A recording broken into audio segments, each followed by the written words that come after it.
আসসালামু আলাইকুম। English second পেপারে রাইট ফর্ম অফ ভার্বস একটি আতঙ্কের বিষয়, যা আমরা প্রতিটা বোর্ড পরীক্ষায় ফেস করে থাকি। চলো আজকে আমরা রাইট ফর্ম অফ ভার্বের দুটি ইম্পর্টেন্ট রুল পড়বো, যা পড়লে তুমি অবশ্যই বোর্ড পরীক্ষার মধ্যে দুটো মার্ক নিশ্চিত করতে পারবা। খুব ইজিলি আমরা তাহলে রুলসগুলো দেখে নিই, খুবই ইজিভাবে। দেখো দেখো প্রথম রুলসটা কী দেওয়া আছে? প্রথম রুলসটা দেওয়া আছে টু এর পরে ভার্বের বেস ফর্ম বসে। টু এর পরে কী বসে? ভার্বের বেস ফর্ম বসে। এবং টু ছাড়া সকল প্রকার প্রিপোজিশনের পরে ভার্বের সাথে কী হয়? আইএনজি হয়। তাই তাহলে রুলসটা কী হলো? বলতেছে টু এর পরে সবসময় ভার্বের কী বসে? বেস ফর্ম বসে। আর টু ছাড়া যত প্রিপোজিশন পাবে, তারপরে কী হবে? ভার্বের সাথে আইএনজি করে দেবে। That's it. এটা হলো আমাদের প্রথম রুলস। দ্বিতীয় রুলসটা কি? এখন সকল প্রকার মডাল ভার্ব এরপরে ভার্বের কী বসে? বেস ফর্ম বসে। মডাল ভার্বগুলো কী কী ভাইয়া? মডাল ভার্ব হলো can, could, shall, should, may, might, ought to, use to, am to, is to, have to, has to, এগুলো এরকম 24টা মডেল ভার্ব আছে, যার পরে কী বসে? ভার্বের বেস ফর্ম বসে। এটা মাথায় রাখতে হবে। মডেল ভার্বগুলো মুখস্থ রাখতে হবে, প্লাস এই জিনিসটা মাথায় রাখবা। দেখবে এই তিনটে জিনিস তোমার মাথায় থাকলে মোটামুটি তোমরা রাইট ফর্ম অফ ভার্বের যে 10টা গ্যাপ আসে বা শূন্যস্থান আসে, তার মধ্যে থেকে তোমরা 3-4টা মিনিমাম 3টা গ্যাপ ইজিলি পূরণ করতে পারবা। তিনটা শূন্যস্থান থাকবে।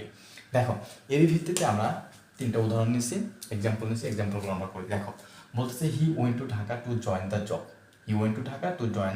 জব।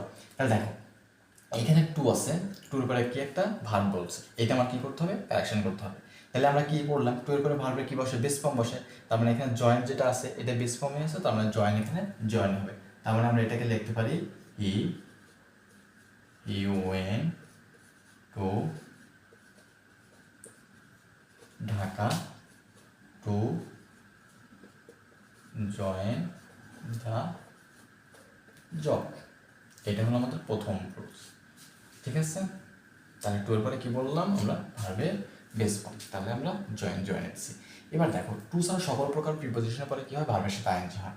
এর ভিত্তিতে আমরা একটা উদাহরণ দিচ্ছি যে I am fond of make a garden. ব্র্যাকেটের মধ্যে আছে মেক। দেখো মেকের পূর্বে একটা আমরা প্রিপোজিশন দেখছি অফ। তাহলে টু ছাড়া সকল প্রকার প্রিপোজিশনের পরে কি হয়? ভার্বের সাথে আইএনজি হয়। তাহলে দেখো আই এম ফন্ড অফ। তাহলে কি হবে? মেকের সাথে কি হবে? আইএনজি হবে, মেকিং গার্ডেন। ঠিক আছে? অফ প্রিপোজিশন, তারপরে কি হয়েছে? ভার্বের সাথে আইএনজি হয়েছে। এবার দেখো সকল প্রকার মডেল ভার্বের পরে কি হয়? ভার্বের বেস ফর্ম হয়। তাহলে দেখো এখানে আমরা একটা উদাহরণ নিচ্ছি আই ক্যান সলভ ইট। তাহলে এখানে ক্যান একটা কি ভার্ব? Modal verb. আমরা জানি কি ক্যান একটা মডেল ভার্ব। তাহলে ভাইয়া ক্যানের পরে কি হবে?